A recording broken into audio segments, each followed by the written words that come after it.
평범한 사람들의 비범한 삶의 이야기 팟캐스트 을들의 당나귀 귀 시즌2. 와글와글 우리 시대 을들의 외침 본격 페미니즘 노동방송 을들의 당나귀 귀. 네, 1부에 이어서 다시 모여 앉았습니다. 좀 충분히도 쉬셨나요? 네. 사실 못 쉬었죠. 갈 길이 멀어요. 네. 자, 그럼 2부가 됐으니까 다시 시작을 하고 네, 소개를 좀 다시 해보도록 하겠습니다. 네, 저는 연호진경입니다. 반갑습니다. 예, 반갑습니다. 중원수미입니다. 네, 영혼지혜입니다. 네, YH 건순갑입니다. 네, 청주시 노인 전문병원 분회장 건옥자입니다. 네, 반갑습니다, 여러분. 네, 1부를 안 들으시는 분들을 위해서 잠시 소개를 드리면요. 우리 청주시 노인 전문병원 분회가 제3회 올해 여성노동운동상 김경숙상을 수상을 하셨고요. 그래서 그 분회장님이신 권옥자 분회장님을 모시고 그간의 이야기를 들어보는 자리를 마련을 했습니다. 네, 우리 그 청주시 노인 전문병원 분회 어떠한 이 연유로 해가지고 상을 받게 되신 건가요? 제3회 올해 여성노동운동상 김경숙상을 수상한 청주시 노인전문병원 분회는요. 이익 추구에만 급급했던 병원 운영에 대한 문제점을 지역사회에 알려 공공의 병원으로 거듭날 수 있는 단초를 만들었습니다. 또한 노동조합을 깨기 위한 온갖 탄압에도 굴하지 않고 860여일을 조합원들과 단결해 저항과 투쟁을 통해 마침내 원직 복직을 이뤄냈죠. 다시 현정으로 돌아가 여성 노동자들이 행복하게 일할 수 있는 병원을 만들겠다고 다짐하는 여성 노동자들을 지지하고 연대하는 마음을 모아서 김경숙상을 드렸습니다. 저는 궁금한 게 권옥자 분회장님은 그럼 병원에서 얼마나 좀 일을 하셨고 무슨 일을 하시면서 뭐 노조를 만들고 그런 걸 좀 설명을 해주셨으면 좋겠어요. 저는 간병사고요. 예, 요양보호사죠. 예. 요양보호사하고 그곳에서 사실 요양보호사를 바로 자격증을 따고는 입사를 했기 때문에 요양보호사 경력도 비슷해요. 2009년도 병원이 개원되면서 2010년 7월에 제가 거기 입사했거든요. 입사를 했는데 1년 지켜본 바로 1년 이게 지금 투쟁이 이번 860일 투쟁이 첫 번째가 아니었었어요. 그 당시에는 돌봄 노동자들만 그 간병사로 구성된 조합원들이 해고로 인해 가지고 사실 제가 어쩌다 보니까 입사 날짜로 잘려서 1년 딱 입사 1년 만에 해고되고 싸워서 6개월 만에 복직을 했죠. 복직을 할 때는 병원에 이 해고가 되는 과정도 그런 거예요. 임금 이제 체불건 가지고 투쟁을 했었는데 체불이 달리 말하면 또 그러니까 병원에 대한 처우 개선에 앞서서 환자 방치라든가 좀 비리가 많이 문제가 되는 거거든요. 이러다 보니까 사실은 간병사의 처우 개선을 들고 나섰는데 그 당시에도 실상 뒤져보니까 그 속에 환자에 대한 모든 공공성을 잃어가는 그런 운영 좀 부적합한 운영 방식이었던 거예요. 그래서 그 당시에도 효성병원이 운영을 하다가 운영을 놨죠. 문제가 많으니까 이대로 계속 가면 자기네 본원까지 문제가 되겠으니까 나가고 CNC가 들어와서 노동조합 조합 자체는 수지를 안 했지만 조합원들을 저는 복직시켜가지고 다시 들어간 거예요. 운영했는데 똑같은 거예요. 이게 애초에 공공성을 띈 병원이라면 직접 운영을 해야 돼요. 공공기관이 위탁을 주지 말고 운영을 해야만이 되는 이런 시스템으로 지어서 이걸 위탁을 주니까 이 문제가 되는 거야. 계속해서 문제가 되는 거야. 네. 근데 여기서 하나 제가 궁금한 게 원래 이제 시청자들한테 설명을 좀 해주셔야 되는 게 원래 대부분의 병원은 간병사를 개인이 환자 가족이 이렇게 돈을 가지고 하잖아요. 근데 청주 노인 전문 병원은 지금 보호자 없는 병원식으로 간병사를 어쨌든 병원이 고용을 하는 방식. 네. 하는 거. 그쵸? 예. 근데 그게 아니라 이게 그 약간 운영이 다른 게요. 예, 예. 그 지금 의원님 말씀하셨던 예.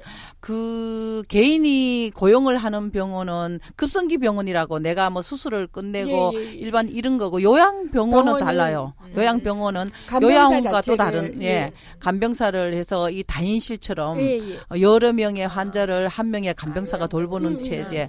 이 요양병원 운영 방식이 그런 방식이에요. 그러니까 그래서 병원 직급 체계에 있는 거죠. 네네. 예. 그래서 이게 병원 운영 방식에 따라 네, 네. 예, 그게 따라 달려서 여기 같은 경우는 이제 요양병원, 요양원하고도 또 다른 네. 시스템으로 돼 있고, 근데 짓긴 잘 지었어요. 157억에 뭐 병원 하나에 들어가는 비용으로 지었다면 뭐 잘 지었죠. 잘 지어놓고 잘 운영해야 되는데 지을 때만 잘 짓고선 바로 위탁을 주면서 그냥 관리 감독을 할 수 있는 이 위탁이란 그런 거예요. 지구형하고 달라서 위탁자가 선정이 되면 개인 사업자가 돼가지고 어떤 관리 감독을 할 수 있는 시스템이 가야 되는데 가다 딱 막혀서 물길이 가다가 딱 막힌 것 같은 이런 상황이 되니까 이게 고임은 어떻게 되겠어요. 이런 방식으로 돼 있어서 위탁 자체를 주지 말아야 돼요.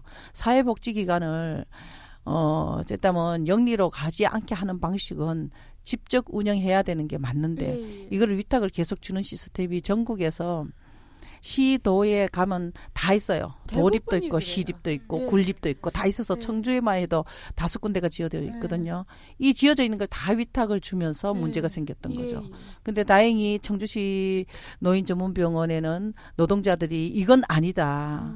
첫째는 우리 처우가 나빠지는 거는 환자 방치라든가 환자를 영리 목적으로 이용하는 이런 방식이니까 이게 아니다라고 부르짖을 수 있었던 거고 그래서 타겟으로 들어온 거예요. 전국에서 요양병원에서 이렇게 만들어서 전 직종이 노동조합 만든 것도 처음이고 중소병원이 대형병원에 있어요. 지금 국립병원은 다 노동조합이 있지만 중소병원에서 노동조합을 만들어서 목소리를 내고 병원에 이런 거 영리 목적으로 가는 이런 거를 막아나가자 주장하는 이런 일도 없었고 그곳에서 일하는 노동자들 처우에 대해서 권리 찾기를 하는 경우도 처음이었고 하다 보니까 좀 세게 타겟이 된 거죠. 네. 근데 이게 민간 위탁이라고 하는 게 사실은 엄청 문제가 많잖아요. 근데 이게 바로 민영화예요. 맞아요. 민영화예요. 네. 그게. 근데 그거를 갖다가 지금 정부가 너무 전 분야에 걸쳐서 무차별적으로 예. 밀어붙이고 있어서 굉장히 큰 문제가 되는데 특히 병원 같은 경우는 뭐가 문제냐면은 병원은 사실은 이제 영리 목적으로 운영을 할 수가 없잖아요. 그렇죠. 근데 그게 민간 위탁이 들어오면서 그거 이윤을 챙기기 위해서 어쨌든 노동자들 쥐어짜게 되는 거고 거기에서 뭔가 계속 이게 그 투쟁의 이유도 여러 가지가 있었는데 그 중에 제일 기억나는 게 식자재를 네. 굉장히 그 유통기한 지난 것들만 썼다고. 환자들한테 예. 주는 거예요? 예, 환자들에 주는 거 이 사람들은 방식은 일단 식자재를 딱 선정된 사업자들인데 이리 주는 게 아니고 자기 형이 그냥 이런 노점상하던 형을 갖다가 그 식자재 담당자를 주는 거예요. 그래서 그냥 뭐 선별된 게 아니고 시장에 가 사가져 와서 만약에 뭐 어떤 뭐 콩나물이 몇 킬로그램이 필요하다 이러면 거기서 손으로 그냥 이렇게 덜어가지고 그냥 주고 나머지는 자기 차에다 실어 넣는 거예요. 냉동차가 아닌 뭐 이런 방법으로 실어 넣고 제일 이제 우리 조합원들이 처음으로 그 사축과 대립하는 거에서 탄압에 제일 처음 들어오고 고소장 들었던 게 뭐냐 하면 그 형수가 이제 형이 그런 관리를 하니까 자꾸 영양실 조합원들이 문제를 제기하니까 형수를 심은 거예요. 거기서 내부에서 그러니까 도발을 할 수 있는 인원으로 집어넣은 거예요. 이 형수가 기가 막히다, 진짜. 형수가 어떤 경우냐면 환자들이 드실 수 있는 그 흰 물김치 있잖아요. 이게 병원에 가면 거의 다 나와요. 어르신들인데 맞아. 맵지 안 하고. 근데 이거를 조금 이제 짜게 만들어서 물을 타서 이렇게 나갈 때 나가는데 그 물을 생수를 받아다 부라 우리 이제 조합원들이 이야기하니까 그 형수란 사람은 그냥 수돗물을 받으니까 환자 드실 걸 이걸 안 되잖느냐. 그러니까 감히 어떻게 병원장 형수 있는데 태클을 거느냐 해가지고 그렇게 해서 우리 아니 말할 거 해야 되지 않냐 이다가 그게 싸움이 돼가지고 고소고발. 그래서 벌금도 이 폭행이란 걸 만들어가기 달렸어요. 맞아요, 뭐 CCTV도 맞아요. 우리가 필요한 자료는 안 나와요. 안 나오고 지들이 필요한 자료만 나오고 그걸로 고발. 그게 처음으로 충돌 시작 지점이 그거예요. 그러니까 그런 거. 그 뭐 환자를 방치해서 환자가 떨어지면 어떻게 하려 그러느냐. 한 사람이 세 방 볼 때 방이 칸막이가 돼 있는데 어떻게 보느냐 이야기하면 떨어져서 부러져도 의사가 책임지지. 무슨 간병사가 그거 책임지라느냐.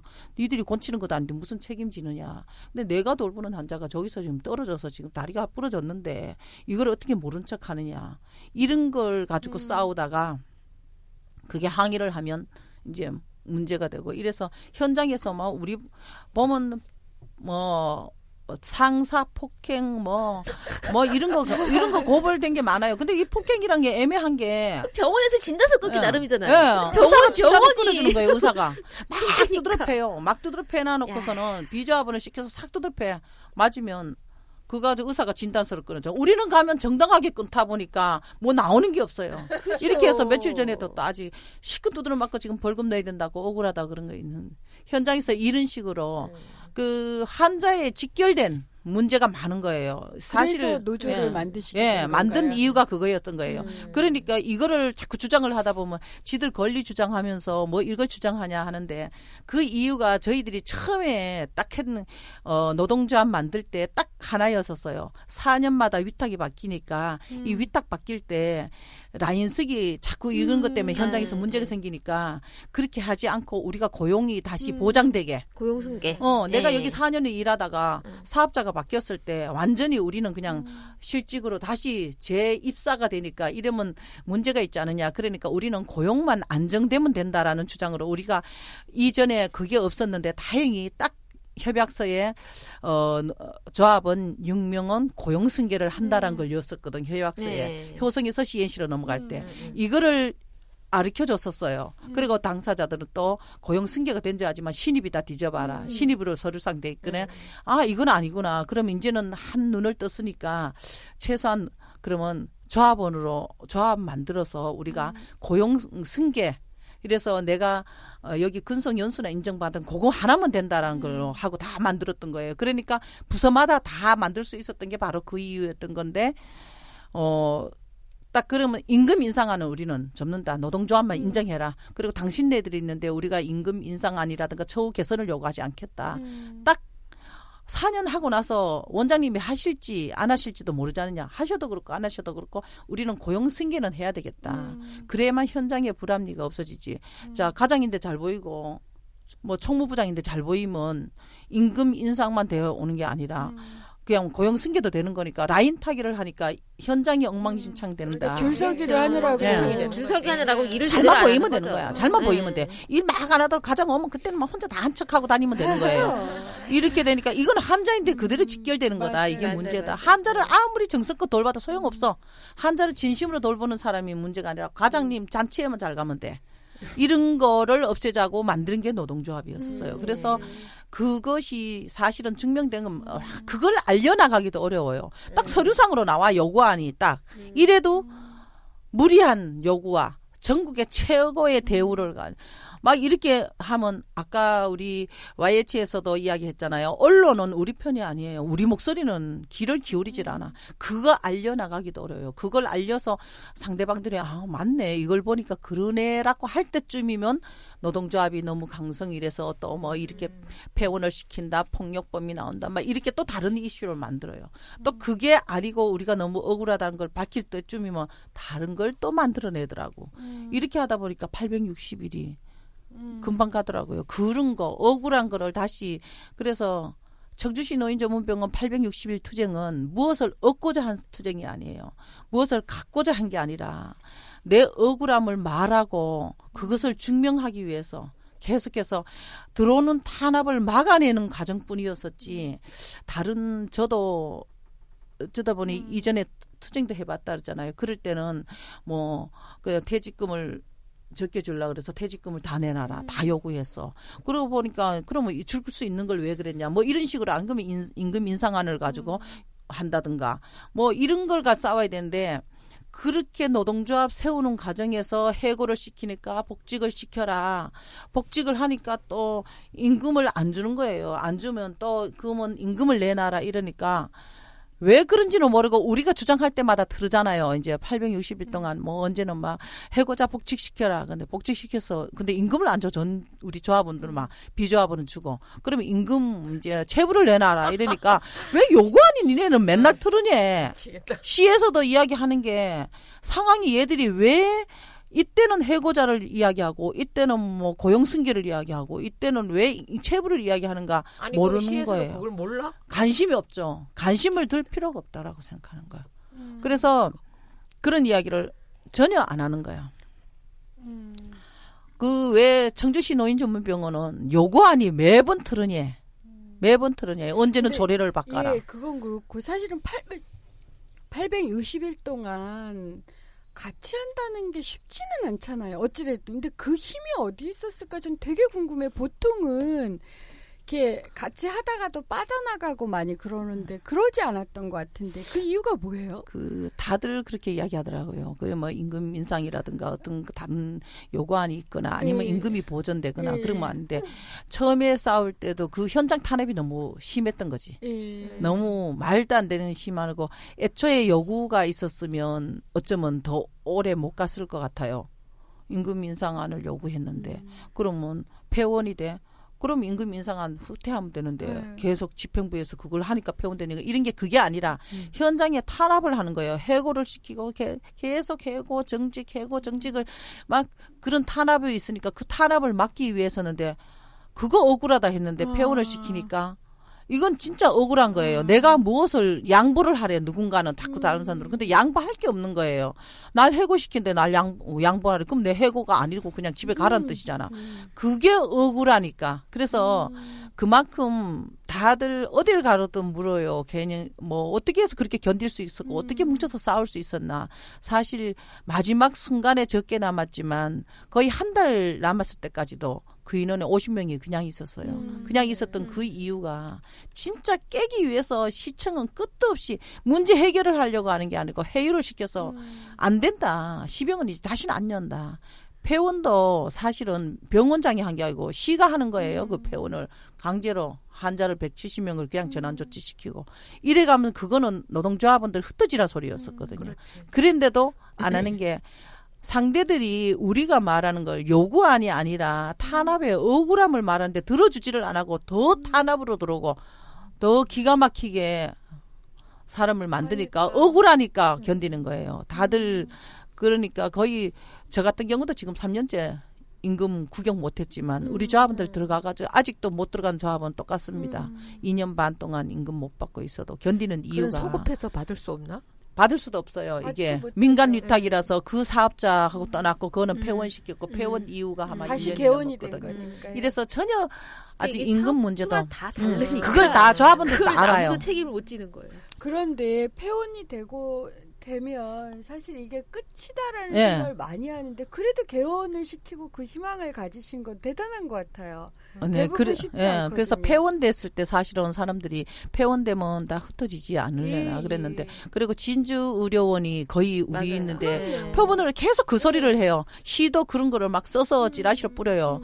이거 봐라. 폐원되면 끝이다. 끝이고 안 연다. 이제 그거 뭐 뜯어가지고 슈퍼마켓을 한다는 둥 뭐 별소리를 다 했어요.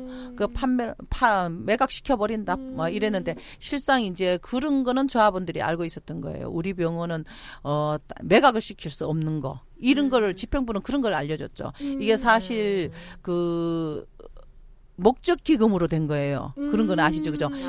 이게 딱 그 노인복지법에 의해서 그 목적으로만 목적으로 돈을 복권을 파는 거야. 그래서 이게 목적 기금으로 만드는 거라서 목적에 사용이 안 되면 부셔야죠, 그죠? 매각도 못 시켜. 그럼 어떠한 방법이 없는 거야. 그거를 이해를 시켰죠. 알렸죠. 그걸 조합원들이 이제 그런 교육은 이게 왜 폐원이 돼야 된다. 뭐 우리가 왜 폐원으로 가는 걸 선택할 수밖에 없다. 뭐 이런 걸 그때 어떤 막 계속 막 매일이 달라. 매일이 다른 거라도 이게 조합원들이 항상 같이 공유를 하면서 이런 거는 알았던 거예요. 폐원으로 갈 수밖에 없는 건 폐원 아니라면 그러면 다시 한수안과 일할 때는 한 사람이 3방을 봐야 되고 환자는 방치되는 거며 임금은 더 저하된 거에다 근로시간은 더 늘어나는 건데 이걸 받아들일 거냐. 그러면 김동기랑 같이 가야 되고 그럼 김동기는 목적이 노조 파괴범이다. 이런 방식으로 계속 우리가 폐원이냐 아니냐를 선택할 때는 폐원이 아니면 그것은 일을 못하고 가야 돼. 갈 바에는 차라리 폐원이 낫다. 저런 사람이 시병원을 계속 운영한다는 건 문제점이 있다. 이렇게 이야기하기 때문에 우리가 말로 어떤 선정적으로 주장을 하는 게 아니라 공공성이 띈 공공병원이 공공성을 잃었다면 차라리 폐원되는 게 낫다라고 본다. 아니면 우리가 손을 들고 갔을 때는 한수한이는 살판 나고 그래서 그냥 말로 누구도 앞으로 요양병원에서는 노조를 만들지 못할 거고 어느 중소병원이 우리가 졌다면 다들 누구도 나서지 못할 거다. 그렇기 때문에 차라리 폐원이 되더라도 그건 막아야 된다라고 해서 폐원을 받아들였고 또 폐원 이후에 싸울 수 있었던 건 바로 그거예요. 우리 병원은 다른 방법으로 갈 거 없고 꼭 열어야 돼. 157억이 다 청주 시민이잖아요. 나도 거기에 되는 거야. 157억이 그냥 썩여 나가느냐 다시 여느냐. 근데 열어야 되는 이유를 그걸 계속 알려나가고 시민들인데 선전전하고 참 가진 고생 다 했습니다. 그럴 때 바로 다시 열어야 된다 할 때 시민들이 귀를 안 기울일 때는 길에 매일 산보일배를 했습니다. 매일. 그래도 또 안 될 때 그게 지칠 때는 그 자리 서서 108배를 100일 동안 했어요. 계속 108배를 했습니다. 산보일배 하시는 영상을 제가 봤는데 이게 시민인데 알리는 거예요. 예, 목장갑을 끼셨는데 목장갑에 구멍이 다 나 있어요. 예, 다 떨어졌어요. 바지도 다 떨어지고 그때 이후로 사실 그 전에는 저희들이 몸집회도 있었어요. 그런데 그거 하고 나서 몸집회가 깨져서 못 뛰어. 몸을 움직이지 못해. 이 무릎이 다 고장나서. 이게 그냥 한 번 하고 끝낸 게 아니고 계속 했거든. 계속. 계속해서 그랬기 때문에 그게 이제 우리가 이렇게 알려나가서 공공병원의 중요성을 알리고 시민들한테 관심을 받아야 되는데 도대체 어떤 사람들은 모르고 이걸 무슨 시장 있는데 대고 하는 거 아니야 시에 대고 그런 아니거든요. 그 사람들이 이미 알고 있어요. 뭐가 잘못이라는 거 다 알고 있어. 그러니까 그쪽에 알릴 필요 없고 시민들이 귀를 기울이고 시민의 재산인 걸 알려야 된다. 그래서 시장마다 계속 시장에 가서 재래시장 흩어져서 조합원들이 선전전 아침 시청 선전전 낮에 시장에 가가지고 선전전을 하고 또 오후에 집회를 하면서 108배를 하면서 다시 오후 선전전 아주 투쟁하다 죽는다 그럴 정도인데 이걸 다 본인이 어떤 우리가 거기서 교통비를 지원하고 이거 안 됐어요. 다 각자 알아서 지가 알아서 흩어져 가지고 이제 자기 동네는 글로 가라 이렇게 해가지고. 이 노조가 조금 독특한 게요. 이제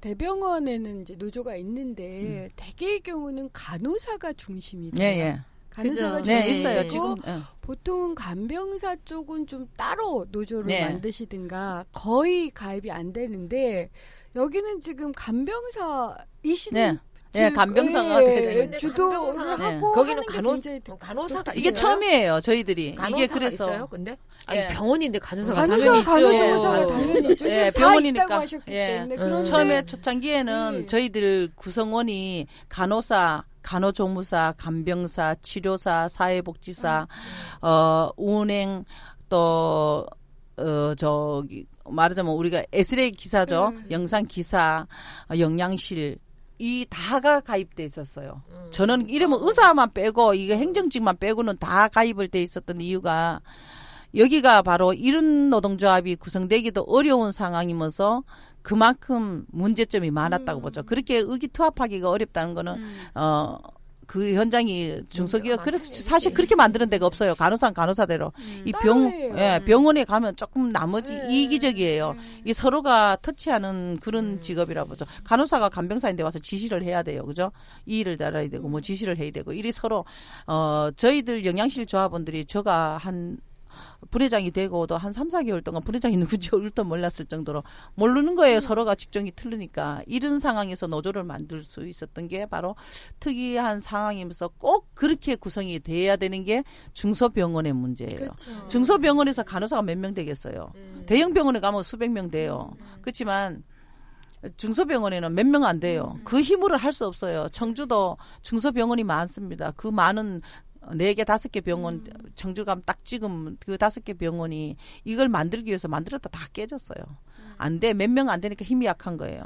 근데 다행히 여기는 같이 여러 구성이 돼 있고 그리고 저 부회장 하겠다고 노동조합 너 가입해라 소리 한마디 한 적 없이 조합원들이 다 가입이 됐던 거예요. 그래서 이 간병원 돌봄으로 저는 돌봄 조합원이었었거든요. 돌봄 조합원으로 그냥 그 돌봄 조합원은 다 여기저기 파견돼 있기 때문에 우리도 그 내에 노동조합이 있었던 게 아니에요. 아니니까 돌봄 조합원으로 있는 상태에서 간혹가나 다른 치료실 쪽에서 우리도 노동조합을 해야 되겠다. 이런 좀 불합리를 우리가 따지려면 일단 보호받을 어떤 코드가 있어야 되니까 항의를 하는 거에도 지금 간병처럼 우리도 하자. 그래서 같이 하자 해가지고 동시에 만들어서 그런데 좀 볼 때 약간 위험성이 있고 이건 틀림없이 크게 들어올 거란 건 저는 이전에 이제 그래도 뭐 간부 역할을 했다가 조금 눈이 있었던 거예요. 이게 싸우면 누가 끝까지 책임질 사람 없으면 다 죽어버릴 것 같아서 끝까지 책임지자는 의무에서 이번에만은 이전에는 제가 죽어도 안 하려던 간부였었지만 이번에는 내가 부회장을 맡겠다. 해서 총대를 맸던 거예요. 이건 100% 투쟁이 아닐 수는 없어서. 근데 가족들은 뭐라 그러세요? 그러니까 나도 그게 제일 궁금해요. 가족들은 자식들이나 남편이나. 힘들어하지 않으셔요? 첫 번째, 두 번째는 남편들도 힘들어하죠. 이번 같은 경우도 우리 남편 그 2년을 내버려 놨어요. 그거에 대한 죄책감 때문에. 그런데도 요새는 못 챙겨주고 다니는데 우리 딸이 그런 소리를 하더라고요. 어차피 그러니까 제가 그랬잖아요. 의식 교육을 받은 아주 이게 조직적인 간부가 아니고 그냥 현장에서 이건 아니다라고 들고 놨던 간부잖아요. 저는 이런 경우인데도 계속 싸우게 되잖아. 저 사실 2000년도 투쟁하고 나서 몸 한 5년 아픈 바람에 민주노총 쪽에 마당에 발도 안 들이미겠다 그러고 피해 다니다가 간병을 한 거예요. 이렇게 다시 투쟁이 일어나지 않을 거라고 생각하고 간병위를 선택하셨다고 그렇죠. 하시더라고요. 절대 그 일은 보호사 일만을 그냥 환자만 돌보면 되고 뭐 이러면 되지. 이게 뭐 생산 공장 같은 데는 노동조합도 돼 있고 어쨌든 싸움이 일어나야 되지만 절대 안 싸울 거라고 생각하고 했던 게 바로 요양보호사 자격증 따서 이 간병사가 됐던 건데 두 번을 싸우게 되잖아요. 들어가서 1년 동안 얼마나 성실히 일했는데요. 너무 성실한 간병사라고 보호자가 나서서 막 언론까지 불러다 들이대면서 해고시키면 안 된다는데도 해고돼가지고 그래도 진짜 6개월 피 터지게 싸워서 복귀를 했더니만은 다시 또 다른 사람을 바꿔봐도 똑같았잖아요. 그런데 이번에 딸이 그러더라고. 어쩌다가 하여튼 6개월 두 번을 싸우고 이번에는 이 긴 3년을 싸우니까 딸이 그래. 엄마는 피하지 말라고 팔자려니 하고 그냥 살아라. 엄마 팔자가 아니라 이 땅의 모든 노동자들이 다 그런 것 같은 생각. 그래서 많이 인생을 살면서 배우는 거라고. 김경숙 동지도 노동조합 활동하려고 공장에 들어갔을까요? 아니잖아요. 열사가 되고자 해서 한 것 아니고. 죽으려고 한 것 아닙니다.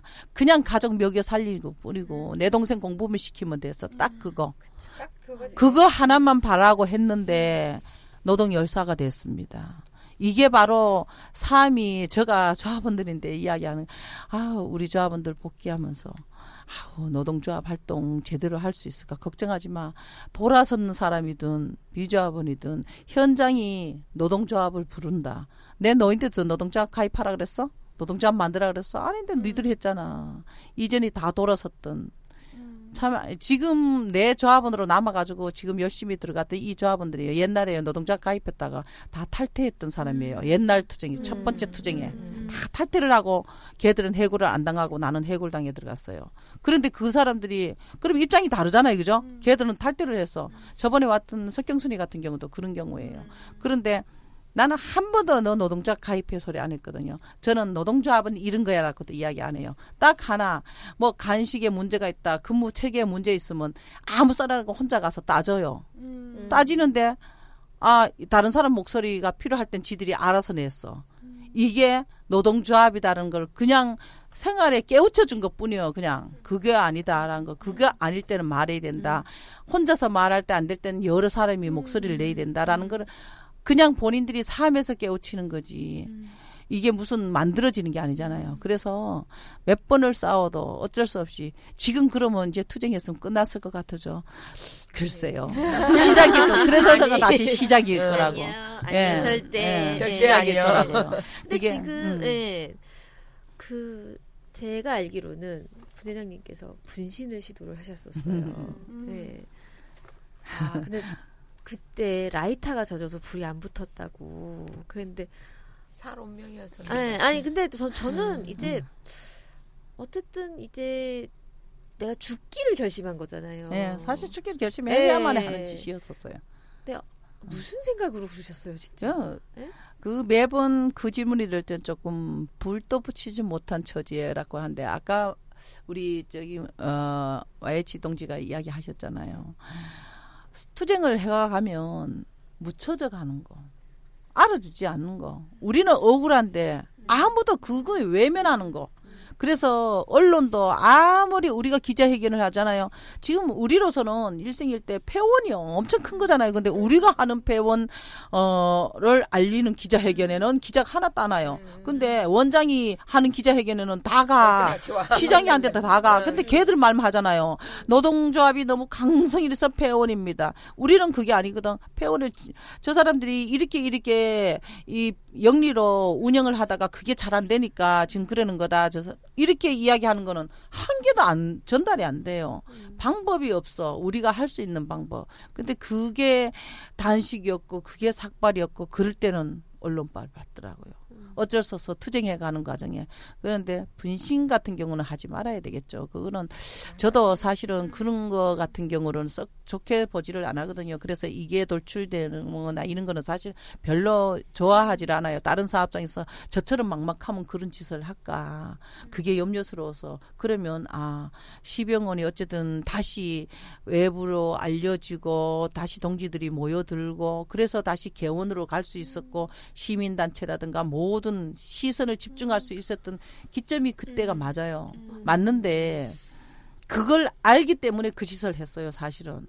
우리 조합원들이 고용보장이 돼야 되는 고용승계 사회복지기관은 그곳에 종사하는 종사자들도 사업자가 바뀌어도 고용승계를 해야 될 의무가 있어요. 이게 법조항에 있는데 없다고 속였던 거야. 그걸 알고 그 기자회견을 할 때 바로 제가 분신을 한 거거든요. 근데 우리가 해봐도 우리 목소리는 또 안 나올 거란 거 알았어요. 이미 쟤들은 한 달 전에 알았는데도 조용히 묻어가도 그 법을 우리만 몰랐지 다른 법을 만지는 사람들은 다 알았다고 봐요, 저는. 이런데 또 묻혀간다 하면 이제 재개원은 없을 거다라는 생각 때문에 죽어도 개원은 시켜야 되고 내 조합원들이 억울한 거는 알아야 되겠고 그 추운 겨울에 그날이 눈만 안 왔으면 어쩜 그 짓 안 했을 수도 있어요. 진짜 눈 덩어리 위에 발 디디고 서가지고 발이 진짜 다 얼어 있는 조합원을 생각할 때 여름이었으면 분신 안 했을 겁니다. 진짜 그 언 날을 추워도 그렇게 추울 수가 없습니다. 그렇게 추울 수 없는 그날에 그거를 묻혀간다는 생각을 하면 그래서 그래요. 다른 사업장에 그래서 이 이런 말이 나올 때 저는 어쨌든 우리가 돌파구가 됐던 것이 그 기점이지만 그래도 많은 노동 현장에서 그런 일을 안 하고도 목소리가 전달될 수 있는 코드가 많이 되었으면 좋겠다. 그래도 정치활동 하셨잖아요. 정치활동 하신 분들이 바로 그 목소리를 제대로 들어서 끌어내주고 또 이렇게 활동하시는 활동가들이 그런 목소리가 그렇게 아주 처절하게 그런 모습까지 안 보이고도 그 문제가 해결을 할 수 있도록 좀 이렇게 묻혀가지 않은 그런 사회가 돼야 되는데 그렇죠. 좀 안타깝죠. 그게 굉장히 힘든 게요. 저는 이제 부회장님 얘기 들으면서 저희가 2012년 대선 지고 나서 연속적으로 5명이 돌아가셨어요. 그러니까 그 다음 날서부터 제가 장례식장을 돌아다녔거든요. 그래가지고 노동 열사가 유족들께서 너희들이 대선에 져서 이렇게 됐다. 최강서 씨부터 시작했어요. 최강서 씨 같은 경우는 애가 5살, 7살이에요. 근데 유서 쓰고 돌아가셨어요. 그래서 유족들한테 멱살 잡히느라고 대선에서 진 슬픔을 느낄 겨를이 없었어요. 그리고 하여튼 대선에서 졌다 하더라도 저는 이제 노동 현장 돌아다니면서 얘기를 이렇게 쭉 하는데 문제는 의원이 돌아다녀도요. 언론에서 안 받아요. 안 받아. 그래 문제 언론이 묻어가는 정말. 그래서 그것 때문에 기자들한테 호소도 하고. 근데 이제 여기 또 더 문제가 생기는 건 뭐냐면요. 그러니까 언론에 저는 주로 그러니까 노동이나 재벌 문제만을 얘기를 하는데 언론에서 안 받아. 그러면 제가 이제 지역구에 도전을 하러 가서 인지도 조사를 해봤더니 0.1% 나와요. 그러니까 그나마 현장 분들은 아시지만 나머지 분들은 모르는 거야. 그러니까 주변의 정치인들은 그런 거 하지 마라. 어차피 그렇죠. 언론이 안 받는 걸 네가 하기 때문에 너는 실패한다. 이 얘기를 또 듣는 거예요. 그렇지만 또 현실에서 돌아와 보면 제가 요즘에도 또 가슴 아픈 건 제가 25살, 6살인 친구들로 만났던 게 KTX 여승무원이에요. 그렇죠. 근데 지금 김승하 지부장이 38이야. 다 졌잖아요. 그리고 결국 대법에서 져서. 근데도 33명 남아서 지금도 아직도 주장하고 있죠. 네, 해요. 그걸 보고 있으면 그래 어쨌든 그래도 내가 일반 시민보다는 정치인이고 그래도 조금씩 내 인지도가 올라가니까 난 어쨌든 죽어도 이 사람들의 목소리를 내가 김승하고 내가 건옥자고 이러면서 대변해야 된다고 지금도 생각을 하고요. 정말 많이 노력은 하는데 항상 가슴이 아파요. 그래서 어쨌든 뭐 분신이든 자살이든 제발 안 된다. 살면서 싸우자. 이게 제 저도 주장이에요. 그거는 안 된다고 봐요. 그래 알리는 방법이 그거는 그런 걸로 말하면 이제 원망의 대상을 누구든 받아야 되니까 정치에다가 하는 거지만 또한 우리 유권자들도 똑같죠. 그럼 정치인을 선택할 때 어떤 그런 큰 힘을 우리가 만들어줘야 되는 거니까 노동 현장에 뛰는 사람을 노동자는 찍어야 되는 거야. 찍어야 되는데 그러지를 안 하고 몇 번 당선된 사람이 훨씬 훌륭하다고 찍어대니까 문제가 요꼴이 왔으니까. 그러니까 요꼴이 왔어. 양쪽이 다 책임 전가를 할 게 아니라 그런 거예요. 정치인들은 그러면 돼요. 그러면 우리가 죽자고 현장에 뛸 때 그 현장에 뛰는 정치인을 보면 함께 손을 잡아라 해야 되는데 자꾸 나면 돌아서는 게 또 현장이니까 그런 게 있기는 있죠. 그래서 좀 이렇게 어딘가를 대상으로 삼아야 되니까 그래서 사실은 많은 분 만났잖아요. 저도 국회 뭐 청문회까지 올렸고 뭐 다 할 것만큼 다 했고 또 민주당에서 할 수 있는 만큼은 다 했어요. 알고 있어. 어제 마지막 순간까지도. 도정한 의원까지 마지막 순간까지도 그래도 오셔서. 어쨌든 정치가 아무리 정치가 죄송합니다만 썩어도 국민과 떨어질 수가 없는 거예요. 죄송할 거 없어요. 함께 섞여 있어야 되니까 어쨌든 계속 연결돼. 우리도 역시 욕을 하면서도 함께 해야만 된다는 걸 아니까 지금도 유성이 국회에 가서 하고 뭐 이런 식으로 되잖아요. 맞아요. 그런 것처럼 같이 이제 서로 반성해야지 뭐. 정치는 어떤 그 재벌 쳐다볼 게 아니라 노동자 쳐다보고 그래서 힘을 얻고자 많은 사람이 힘을 대신하고자 하는 거라면 우리는 또한 그렇게 우리를 위해서 뛰는 정치라면 무엇도 아무것도 보지 말고 당도 보지 말고 뭔가 뭐 기저도 보지 말고 딱 노동자를 위해 뛴다 찍어야 되는데 그러지 못하는 점도 있어요 사실은. 근데 원망할 때는 정치를 원망하더라고요. 그래서 알려나가기 위한 건 하는 방법이 가장 그래도 어쨌든 정치의 힘을 빌려야 되겠더라고. 그래서 많이 뛰었어요. 많이 뛰고 그 알리는 걸 그 한 곳에만 한 게 아니라 우리는 진짜 우리 조합원들은 우리가 투쟁조끼가 녹색이에요. 원래는 곤색인데 투쟁조끼 녹색조끼 청주시를 상징하는 색깔 녹색이었잖아요. 그 상징하는 조끼라 그 조끼를 입고 누가 몇 명이 투쟁을 하고 있어도 그곳에 가는 거예요. 항상 우리가 조합원들이 흩어져서 몇 명씩이라도 흩어져서 투쟁장에서 내 모습을 보여라. 이렇게 해서 알려나가는 거. 우리가 알으러 올 게 아니라 우리가 알리자. 그러다 보니까 전국으로 뛰기도 저도 많이 뛰었어요. 이런 좀 알려나가야 되는 그게 가장 그죠. 그러니까 40년 전 투쟁이나 지금 40년 후의 투쟁이나 노동자들의 목소리를 알려나가야 되는 게 가장 크더라고요. 40년 전이나 지금이나 노동자들은 힘이 아직도 없다는 거 똑같은 것 같아요. 그래서 그게 가장 그래서 그런 건 하지 말아야 돼요. 저도. 네, 아유 절대로. 약속 하나 하세요, 분회장님. 저는 많은 이제 저야 뭐 또 그렇다 생각한다 하더라도 나는 다른 투쟁하는 동지들이 그런 절박한 생각까지는 하지 않도록 함께 계속 이렇게 해주고 알려주고 그렇게 해가면서. 그쵸. 가는 세상 네. 그러지 않고 사는 세상을 만들어 가도록 열심히 더 일해 주세요. 분회장님 말씀 들으면서 드는 생각이요.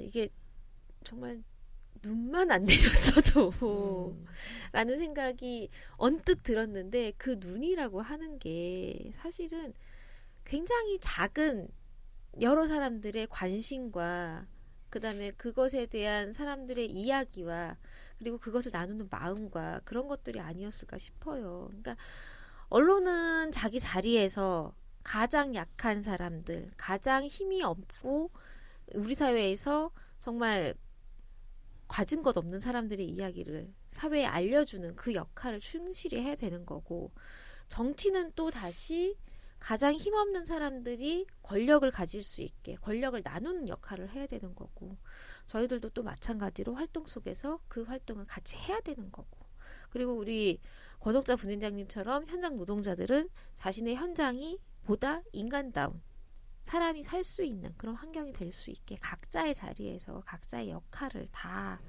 해야 되지 않을까 그런 생각이 듭니다. 근데 이제 저는 드는 생각이 이 정권의 말기를 보면서 우리 사회가 조금씩 이제 깨어나고 있지 않은가 그런 생각이 좀 들어요. 어떠세요?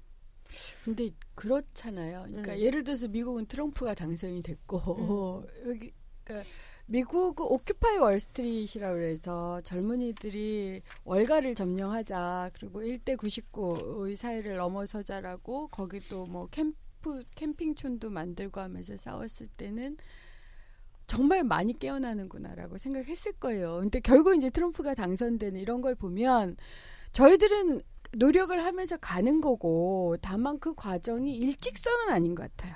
지그재그 왔다 갔다 하는데 전반적으로는 제 생각에도 예전보다는 좀 나아졌다. 예전에는요, 경쟁, 효율, 성과 이거면 껌뻑 죽었거든요.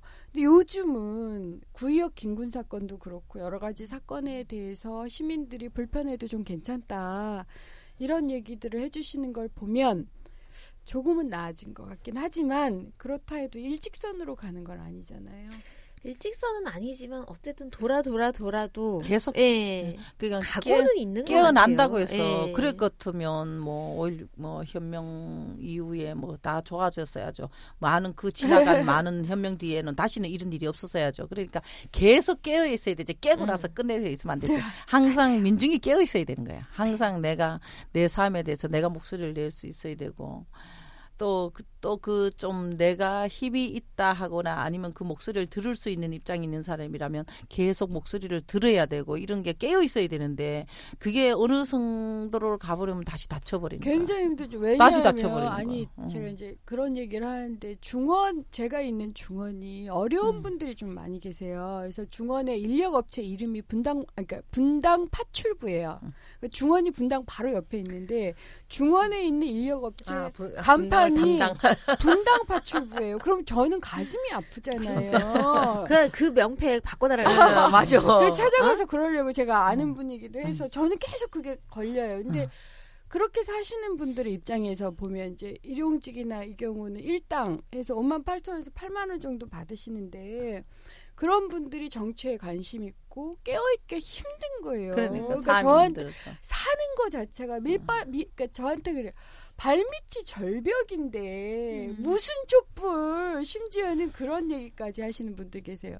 그 음식점 준장께서 저희가 이제 성남에서도 촛불을 하고 이렇게 왔다 갔다 돌아다니고 있으면 촛불 하는 날은 가게가 잘 안 팔린대요, 음식이. 서울은 잘 팔린다는데. 그 부근만 그래요. 서울도 광화문이 네. 촛불 집회하는 장소만 거기는 동이 나는 그러니까 아니야. 그런 얘기도 하시면서, 하지만 그게 촛불 하는 사람들 탓이 아니라 저기 저 사람 청와대에 있는 저 괴물 같은 사람 탓이다, 이런 얘기를 이제 서로 하고 나누고 보듬는 과정들을 이제 계속 해야 되는 거죠. 근데 참 힘들어하세요. 요새 지하철을 타봐도 그래요. 지하철을 타면 옛날에는 그 철도 노조가 농성을 하면, 투쟁을 하면 굉장히 시민들이 불만이 많았거든. 막 차 시간이 늦어지고 이러면 막 대놓고 막 욕하고, 저 새끼들은 받을 만큼 받으면서 저런다, 막 이런 게 굉장히 많았는데 이번 같은 경우는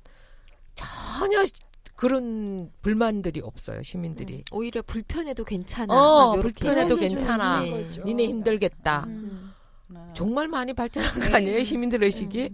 어쨌든 이 전체 한 나라가 구성이 되려면 노동자 구성원이 가장 많은 넓은 거의 다가 1%만 내놓고 다가 노동자예요. 네. 근데 그 노동자들끼리 지들이 편리하고 관리하기 좋으려고 뭐 갈라치기를 해놔서 그러니까 기종노조니 뭐니 아니면 쟤들은 싸울 이유가 없는데 우리들 같은 경우는 봉사하는 의미가 봉사 정신으로 해야 되지 무슨 권리 주장을 하느냐. 나 그거 제일 싫어요. 맞아. 봉사는 무슨 봉사. 관리를 하기 위해서 지들이 어떻게 그 갈라치기를 해놨는 거에 우리가 스며들어 버린 거예요. 그냥 알게 모르게 스며들어서 그 갈라치기를 우리 중에 하던 거야. 근데 요번 기회는 많이 깨지는 것 같아서 그래서 아마 그런 불편보다는 아, 왜 그러지 내가 좀 참아야지 하는 양보심이 생기는 게 아닌가 싶어서 이게 바로 깨어나는 건데 일은 깨어났을 때 계속 이게 깨어 있어야 되지. 맞아. 깨었다가 다시 자버리면 끝낸다니까. 또 똑같아진다니까. 우리나라 국민들은 또 굉장히 건망증이 심하잖아. 다. 금방 잊어버리고. 그래서 아니 그게 삶의 속도가 그렇죠. 너무 빨라서 그래요. 맞아요. 저는 잊어버리는 게 아니라 그것까지 기억하고 잊어버리고. 살기가 쉽지가 않아서 그런 못 것 사는 같아요. 거지. 정말 빨리 바뀌잖아요. 그러니까 제가 어떤 생각이 드냐면 시민들이 좀 천천히 사셔야지 저 같은 정치인이 숨을 좀 쉬어요. 근데 시민들이 빨리 돌아다니. 저는 토요일 일요일 날 낙선하고 나서 쉬지를 못하거든요. 그 이유 중에 하나가 뭐 전국을 돌아다니기도 하지만 지역에서 지역 모임이 토요일 일요일까지 하시는 거예요. 그러면 제가 아 제발 가족하고 쉬시면 나도 일요일 좀 쉴 텐데 일요일 새벽 6시 반부터 일어나가지고 관광버스 가시는데 인사드리고 이래야 되거든요. 그러니까 그것밖에 시간이 안 되시는 거예요. 그러니까 그만큼 사는 게 힘이 드니까. 답답해서. 힘이 드니까 한 개라도 짐을 내려놓으려고 우선 당장 내 발등에 떨어지는 불. 그래서 그 속도를 좀 늦추는 거. 그래서 노동 시간도 단축하고 휴가도 좀 늘리고 천천히 좀 삽시다. 천천히 좀. 이 시점에 저도 이런 말씀 좀 드리고 싶은데 사실은 이런 시국이 되면은 저희 같은 전문 시위꾼들은 참 피곤해요. 아 진짜.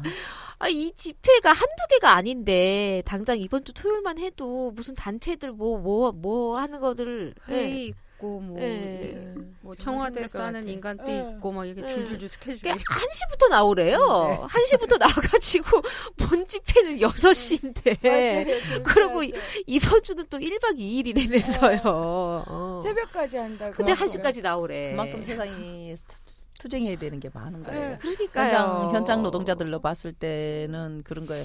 뭐 현장 노동자들도 그래요. 딱 투쟁을 한다 그러면 너다지 집회 연대 나가야 된다고 바쁜 날이 더 많아. 쉬는 날이 뭐 거의 주말 요새 같으면 진짜 주말 다 뺏기고 하는 그러니까 건데. 모두가 그러시더라고요. 일주에 힘들어서. 5일 6일 열심히 일하고 정말 미치듯이 일하잖아요. 이러고 또 휴일에 또 집회에 나와야 돼. 그래도 난 촛불을 든다.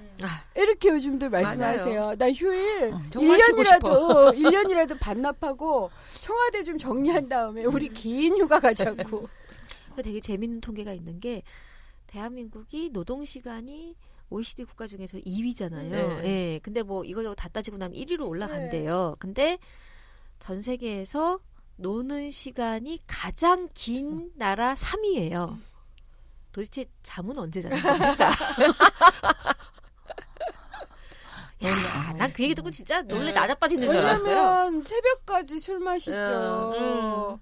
그런 것 때문에 그래요. 밤 늦게까지 부지런한 거예요. 유흥가가 열려 있는 아주 드문 곳이에요. 홍콩하고 우리나라하고 몇 군데밖에 못 봤어요. 깜짝 놀랐어요. 저 양재동에 와가지고 노숙을 몇 번 해준 적이 있거든요. 유성에 와서. 그럼 거기가 번화가잖아요, 그죠?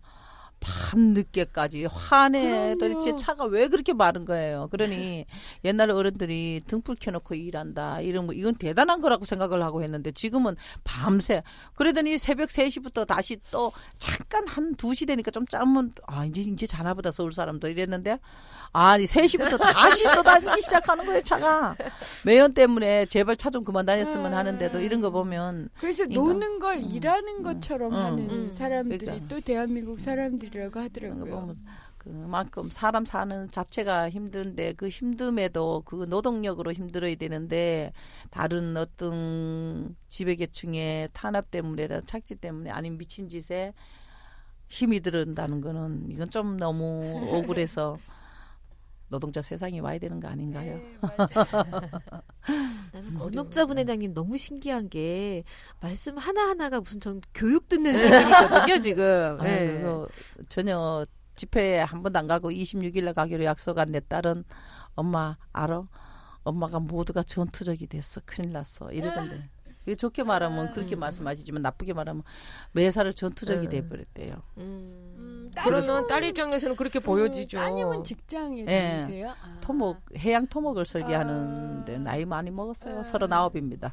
내년이면 40인데 우리 식구들은 반대는 안 하되 찬성은 안 한다. 그러니까 같이 가담을 안 해요. 일절 엄마 인생, 아빠 인생, 우리 인생 이렇게 별도로 이게 좋네. 민주적이네. 처음으로 투쟁을 할 때 2000년도에는 애들이 이제 대학교 1학년 뭐 이랬잖아요. 그죠?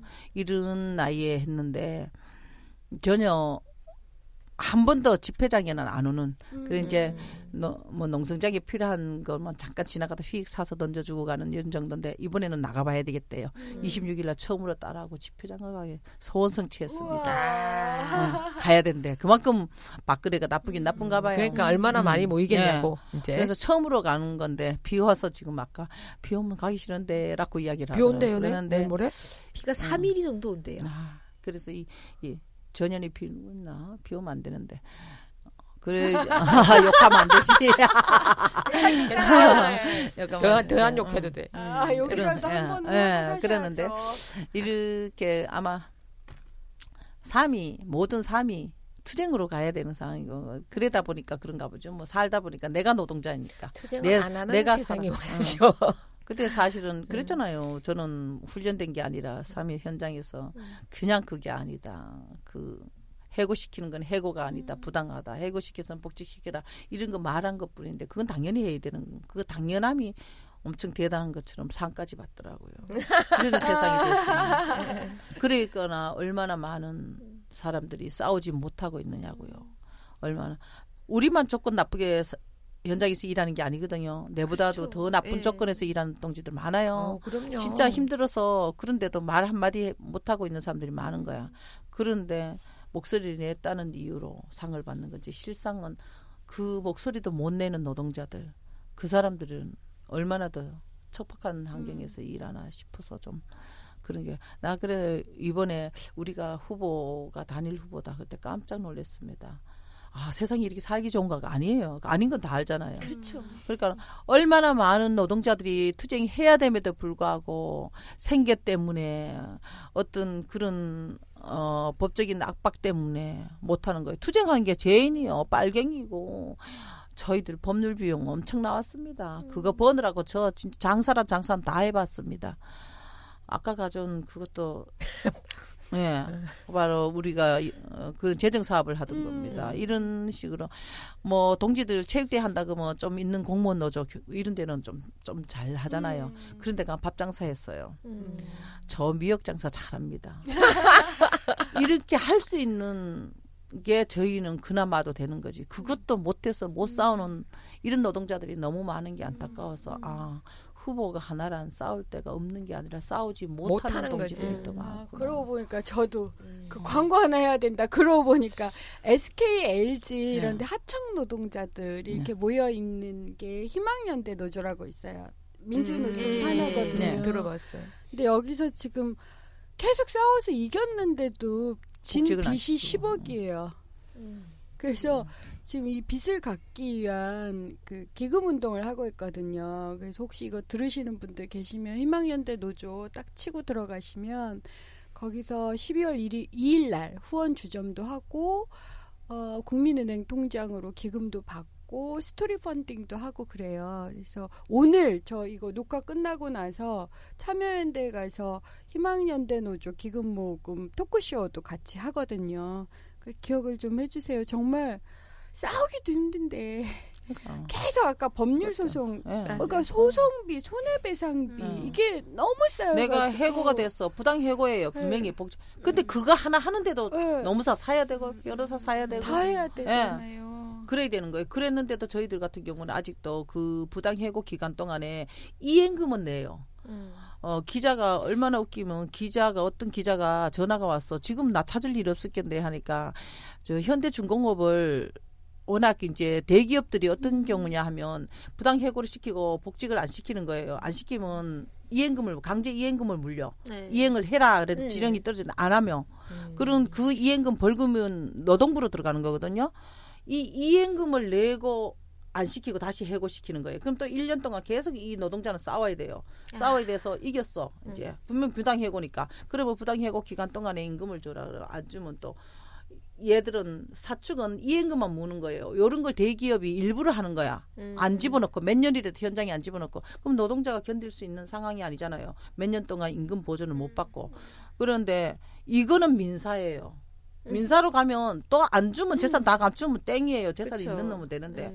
그런데 이행금은 꼬박꼬박 낸다는 거죠. 그럼 나라가 그런 거를 좀 문제가 있지 않냐고 조사를 하다 보니까 현대중공업만큼이나 많은 게 청주시 노인전문병원에 이행금을 낸 건이 20건이 되더래요. 20건이 되도록 우리는 그 이행 조치를 안 한 거예요. 얘는. 그만큼을 가도록 우리가 강제 이행금까지 물리려면 법률 비용이 얼마나 들었는지 우리가 어느 만큼 탄압을 받은 게 다 나오잖아요. 근데 거기에 대한 민사적인 어떤 임금 보전은 아직도 그냥 있다는 거죠. 그냥 있어. 가면 돈 안 들고 법률구조공단에 좀 가서 이야기하려니까 그 노조자느냐고 노조는 좀 변호사를 단체적으로 사가지고 들어오래. 이렇게 여럿이 들어오니까 우리도 복잡하니까 이렇게 이야기해요. 아니, 같이 들어가도 법률구조공단에서 판검사도 왜? 있잖아요. 그러니까 판검사도 있잖아요.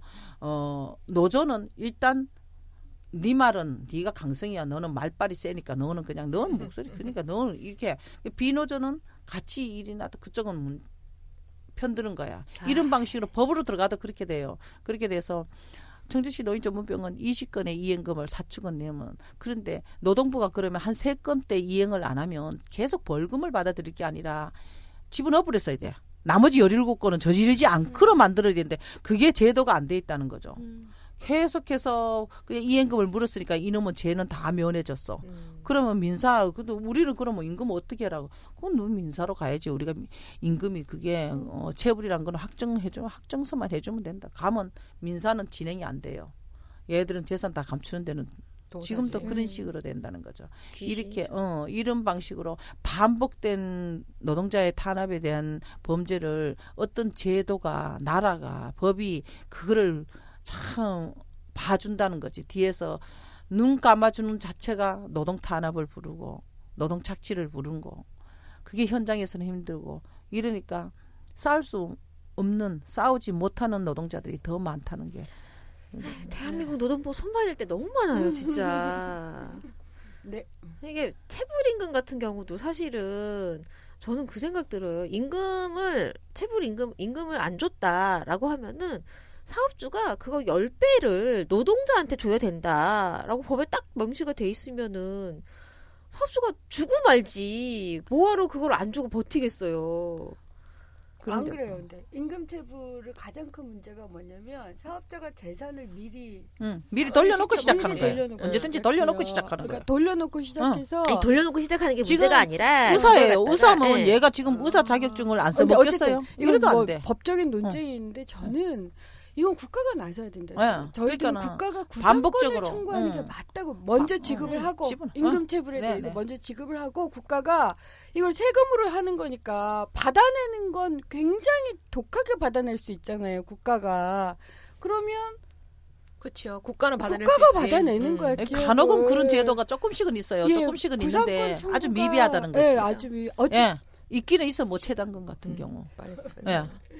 아주 미비하게 조금씩은 네. 있는데. 어쨌든 나중에 우리 정권 바꾸고 네. 정말 체계적으로 하나하나씩 제도 좀 점검을 좀 해봤으면 좋겠어요. 싹 이거 어떻게 고쳐야 싹- 돼요. 예. 예. 어쨌든 지금 부회장님 아직 복직이 안 되신 거죠. 네. 예, 지금 순차적으로 예, 복직하고 예, 계시는데 환자가 들어오시는 대로 순차적으로 들어가는데 아직 복직 못 하고 있습니다. 몇 분 남으셨어요? 이제 저 앞에 간병사 둘, 치료사가 3사람이 좀 애매하게 치료실이 열 때까지 기다려야 돼서 예. 우선 취업을 하고 치료실을 다시 이제 열면 그때서 이제 우선 복직을 여놨어요. 그 합의 안에 우선 복직을 여놨으니까 그쪽이 3명이고 그래서 우선 지금 당장 들어갈 수 있는 사람은 3명. 아, 그럼 지금 거의 병원은 다 들어가서 현장에 들어가서 환자들 조합원들이 하고. 잘은 하고 있는데 뭐 조합원들도 각오는 하고 있어요. 우리가 들어간다고 뭐 다 조건이 좋아진 게 아니거든요. 문제점은 더 많이 안고 들어갔어요. 뭐 임금 24시간 근무제 같은 거 돌봄이니까 돌봄 해당되는 거 그런 쪽으로는 더 나쁜 그 열악한 환경으로 들어갔는데 어쨌든 계속 목소리를 낼 수 있는 이 노동조합이 존재하는 한에는 그런 거는 자꾸 시정을 해가야 되고 아까 말씀하셨지만 법을 한 번에 바꿀 수는 없지만 어쨌든 목소리를 낼 수 있는 이런 기회를 자꾸 만들어주시고 이 목소리 내음에 대해서 옳다라고 너무 부당하다고 하지 말고 옳다라고 인정을 해주는 사람들이 있고 박수를 쳐주는 사람이 있는 한에는 목소리를 현장에서 자꾸 내다 보면 그 불합리한 게 바로 잡아지지 않을까 하고 현장의 조합원들이 복귀는 했지만 현장 사정은 뭐 썩 좋은 건 아니에요. 그런데 또 아직 갈 길이 멀지만 그래도 우리 부대장님 들어가시면 조합원들이 많이 기운이 날 것 같아요. 그죠? 나죠. 많이 복직하시고 네, 힘내겠습니다. 마지막 복직자 마지막 권옥자 부대장님. 네. 아마 얼른 파이팅입니다. 가시겠죠. 네. 네, 오늘 고생 많으셨습니다, 여러분. 권옥자 부대장님 말씀 잘 들었고요. 네. 앞으로 이제 복직하셔서 조금 더 나은 청주시 노인전문병원 만들어 가시기 바랍니다. 네. 고생 많으셨습니다. 오늘 감사합니다. 감사합니다.